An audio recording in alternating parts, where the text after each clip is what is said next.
From our studio in New Orleans, Louisiana, my name is Harmon Dash, and it's another edition of Make It Fair, here with our executive producer, director, Tracy Bender, to talk... You forgot Gopher. You forgot Gopher.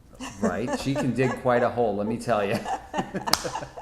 We're here to talk about data mining. Oh boy, can I. In the wake of this scandal that has everyone pointing angry fingers at Facebook, and the agency Cambridge Analytica has come up a lot, but Facebook is a lot more reachable for their users and for people in general. So what is data mining, first of all? Data mining is mining data. Literally, but there are multiple ways to do it. Okay. We've all answered. It could be as simple as if you're going out and you're wanting to get coupons, and the coupon company asks you a bunch of information about what kind of coupons you want. They just mine some data. They're building a profile on you. Absolutely. Your phone all day long, every day is data mining. It's in a lot of cases they're trying to make things better for you. Okay. And in a lot of cases, data mining can do that. And but just like everything, stuff can be used for evil as well as good. Well, so in terms of what we're talking about here, Cambridge Analytica was mining users on Facebook, using their data to figure out how to best not market products to them necessarily, but market ideas that might affect how they move forward in their way they see the world. Well, I want to say that I feel like probably every advertising and marketing company in the world right now, especially the big ones, are probably shaking in their boots. They're scared to death of when the finger's going to get turned on them, because that's what advertising is. That's Right. what sales is. Right, and I'm sure people have all noticed that they looked for a product on their phone or online somewhere, and all of a sudden they're getting ads from Facebook for these products or products like it on their feed. And that feels invasive enough, but it didn't anger people the way this Cambridge Analytica story has angered people. Many people wanting to delete their Facebook accounts, worried about who's looking at me and how much are they seeing and what are the dangers here. Are there inherent personal dangers from some of this data mining that's happened? Well, and that's the reason I wanted to do this episode, because again, having spent most of my life in advertising and marketing and sales, I remember when we first started getting this data, and people would say it's kind of creepy, because what we do or what happens is you go to a site, they drop a cookie on you, and then they follow you everywhere you go. Right. They know your every movement. Now, they don't specifically know it's Harmon, but you know that user, as long as they have that cookie on them, and Right. you can follow them. And I would defend it and say, hey, look, I don't want ads for guns. I want ads for shoes. I don't care that they're tracking me. I want to be served. It makes it a better Right. internet experience for me, because I'm being fed the stuff that I want anyway. And a little naive, because not seeing how it could be used in such a horrific way. Well, there's and maybe Cambridge Analytica is the bad guy. Right. Facebook was just another media company they used. I promise you, they probably got information from Google. Oh, sure. But to my earlier point, now that we're talking about data mining that's been used for the effect of an outcome that some would argue is placed a stranglehold on our democracy that's slipping away from us, now people are really wanting to do something about it. Well, you can't really take action against Cambridge Analytica, but you can take control back if you decide to delete your Facebook account. I mean, does that really amount to much? Is that what people are looking at here? You just won't get ads fed to you via Facebook. So you're still going to be marketed through other devices, 100%. through other media means, I'm through these same sure you'll ways. notice my little muses. I love you, muses. But yes, besides the case and the accoutrement you have it, there's your iPhone. Exactly. And CEO Tim Cook came out and said Facebook is to blame. This wouldn't happen to us. Exactly. So is he right? He said, because you are not our product. you're kidding me. How are we not? Is that maybe an argument of semantics that won't hold up under real analysis? And it even makes me wonder if the reason he's pointing such a hard finger, and why all of these media companies are pointing such a hard finger at Facebook, let's scapegoat them. And don't look at us. Don't look at us. But I mean, I worked for a newspaper here in New Orleans. I worked for a newspaper in Florida. I worked for a national, and both of those newspapers were owned by giant companies. One was a New York Times company. Another one was owned by Advance, who's out of New York. And then I worked for Gannett. And all three of these companies, this is all we did all day long.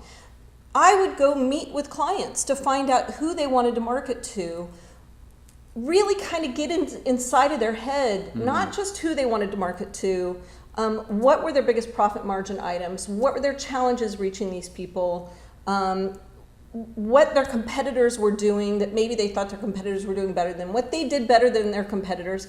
And I mean, this would be an hour-long meeting, gathering all this information, and then going back and meeting with our team to come up with a strategy to be able to market to people, to reach them and sell their products. And people knew that, again, this was a strategy. It was a marathon. It wasn't something that happened overnight. And this is something that we've seen in our democracy.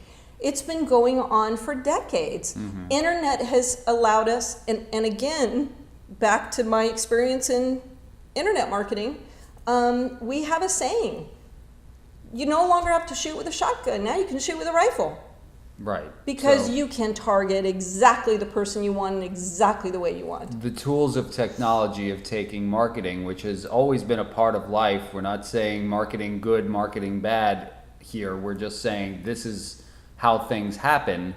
The internet has certainly given a great tool to market to a much wider audience with a lot more ease. Absolutely.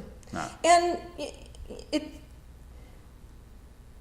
none of us went into, I can't say none of us because it was pointed out to me earlier today that, you know, there were, when it was, when that article that was put out there that Hillary was running a, child prostitution ring out of a pizza parlor in DC. Yeah, some guy showed up there with a gun, you know, and he can't have been the only one that believed it. So well, and there are still people that believe that conspiracy theory may hold water. We just don't know the real truth yet. Exactly.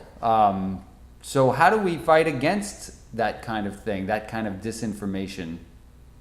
I think that we. That's the big challenge. That's the big question because, you know, we have a First Amendment right to say what we want and think what we want.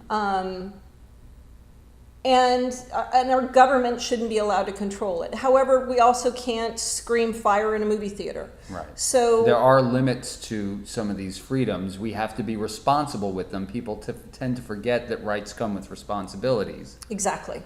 And it's our responsibility to protect ourselves. When I see an article that's put on Facebook, or I do a lot of research, as you know, and so when I'm out doing research and I see articles, the first thing I do is especially if it's information I really want. Okay, something that's piqued your interest. Yeah, and sometimes, don't get me wrong, sometimes I'm going out looking for specific information to back up something someone has said. And unfortunately sometimes that's not the case, because every person we've had on here, I really like them and I want them to be right.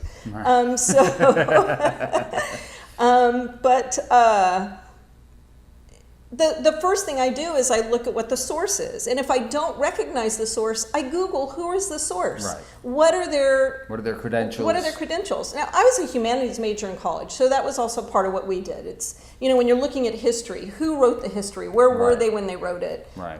What were the influences? What were their political leanings? I mean, all of that has always been part of everything we've always done as human beings. And if historians can do it, we can do it, especially in this age of information.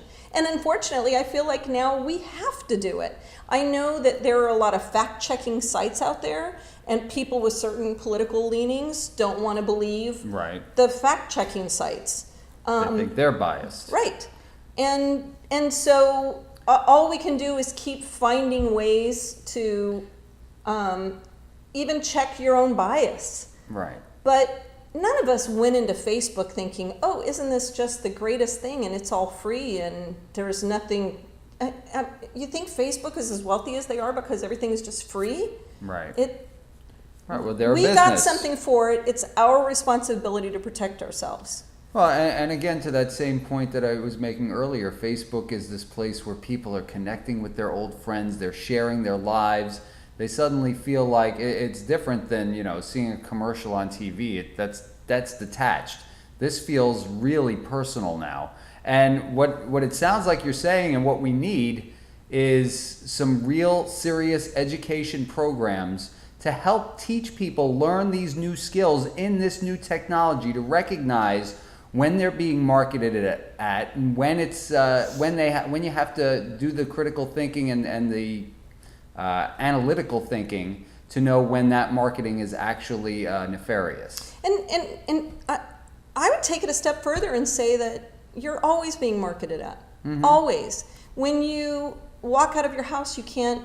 You get in your car is marketing to you. Sure. Your radio is marketing to you. Your TV is marketing to you. Your phone is marketing to you. I mean, for gosh sake, for him to say that we're not. How does Tim Cook get away with what is he trying to say? If we were to ask him to explain himself, how would he explain that? Because he that said we are not the product of Apple. He said that because they have all this data and they're not selling the data, But they are using it to market more of their line of product and keep their current customers locked into a state of perpetual loyalty. What's the difference? Okay. I don't see a difference. So, just because they're keeping it in-house and using it in their own nefarious ways, they're better than Facebook? Well, I guess that's a semantical argument that won't hold up under deeper analysis. Microsoft has it. Google has it. Every article you read, if you're on the internet, there's a ton of data about you out there. Now, let me ask you this. Does Facebook deserve any of the heat they're getting? The reason one of the things that makes me hypocrisy, and we can all be hypocritical, Okay. but the hypocrisy of them saying, hey, we're really going to fight this fake news thing. They're the ones who came out and said, hey, we recognize that we could play a role in this, and there is a lot of fake news out there, and so we're going to try to fight this fake news, knowing that they were, at the same time, selling to Cambridge Analytica, who is known for being thought changers. Right. So basically what you're saying is that Facebook was marketing that they were going to do something about it while they actually did nothing? Well, here we are. You're getting it. I've been marketed to enough to know how this works, I guess. We all have, and I wish that we all could recognize how it works, and always think about anything thrown at you. Well, you keep mentioning that this is a widespread practice. Maybe we should regularly highlight some of the other areas where this very thing that happened through Facebook is happening with other entities. Let's do it. What I'll start doing is we'll start a regular episode of, hey, look how you were marketed to here. Look at this marketing. Sounds like a good idea. We'll keep you informed. And also, I don't want media companies and marketing companies to be the evil bad guys. I mean, think about it. For example, we have a guy in Louisiana who is going to run against Steve Scalise. Okay. Grassroots, an IT manager. He's not some big money guy with big money friends, and he's got a strong grassroots backing already. Whatever campaign money he gets, it's likely not going to match that 2.9 million or whatever it is Scalise has in his coffers. Right. Should he waste that money on advertising to ineffective advertising? Right. No, so, of course, you got to use your dollars so that you have smartly, and so you're going to be taking advantage of some of these tactics. But that's where the divide is. Are these tactics okay, just in general, or are they all bad? You don't want to throw the baby out with the bathwater, basically. Thank you. However, we have to be vigilant as citizens of the internet to know that sometimes some of these marketing techniques are used to get us to fight amongst each other and to change our thought using disinformation at times. Right. The problem is when I'm being lied to and being convinced to be afraid of the other product, the first product, Right. because it's going to destroy my life. Otherwise, I mean, it's the scare tactic sales that have been around forever and that we've always said are horrible, and now, unfortunately, it's on steroids. Right. It's supercharged because the internet has given such easier access to all of us individually. Exactly. I mean, if there's a new great product out there, I want to know about it, and they're going to have to market it for me to know about it. And then for me to be able to make the decision whether or not that's better for me than what I'm currently using. And that's the goal of every politician. That's the goal of every political candidate. That's the goal of every giant corporation. We saw it with the tobacco industry. We're seeing it with global warming in the oil industry. They want you to believe that they're not bad. Right. And that oh no, cigarettes aren't bad. That's not true. Humans didn't cause global warming. No. Fossil fuels have nothing to do with it. And all of that, that marketing is effective, and we see it. Fox News is a giant marketing arm. MSNBC is a giant marketing arm. Fine. And you'll even see the ads that are on those are ads directed at that type of person who would watch those shows. Marketing is everywhere, and right. with the internet and technology and the data that's out there, be aware, buyer beware. It's your responsibility. Because I don't know how we can put laws in place that wouldn't turn our government into Big Brother. Okay, well, so, I mean, we are sort of at an impasse here, it sounds like. And I'm sure there are smarter people than me that maybe have ideas. But ultimately, we need to get this message across our civilization, our communities, so that everyone understands this. Doesn't mean it's going to stop, but at least you'll have an idea of how some of this can play out. For example, the election of someone who doesn't seem to care much for your rights or the Constitution.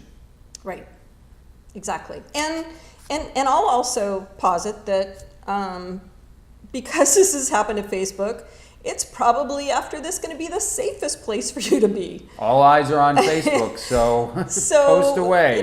Right? Google your local news stations, national news stations, any media. I mean, for gosh sake, if you go into Bride's magazine or Bon Appetit, or look at the media companies that own those magazines, and guess what? They're gathering data about you, and they are sharing it, and they are going to use that to market to you. So the big question now remains that here we always tie everything to put that spotlight on the corrosive effect of money in our politics. How does this tie to that? I think that when I was kind of fired up that I wanted to do this episode, it was because I was kind of angry that Facebook was being scapegoated. But then the more I thought about it, the more I realized, of course they are, because it's the whole diversion tactic. And there's a ton of money behind right now. Everybody going, look at them, it's not us, it's not us. And it's important for media companies on both sides of the board to continue this corruption. And it's really important for politicians on both sides of the aisle to keep us thinking that way, to keep us tribal, to keep us focused on it's just this one bad guy, because otherwise they can't continue to use this data to keep their corruption going. Well, and let's also face it, I mean, these are the kinds of things that are allowed to happen when money is deciding our elections, and our politicians are more overwhelmingly fighting for the big money donors instead of all the constituents that they actually represent, the people of America. So, none of what Cambridge Analytica did or Facebook's part in it, none of it was illegal. Exactly. But we're not going to get a change to any of that if money is still deciding who gets elected. And think about it. All we do at Make It Fair, what we do on a regular basis, and then, represent us, the websites out there like Open Secrets, all they do is show all the money that's thrown at candidates to run a candidacy, and then we know about the super PACs and the dark money and all the secret money that's out there, and all of that money going towards advertising and marketing. You really think they want that to stop?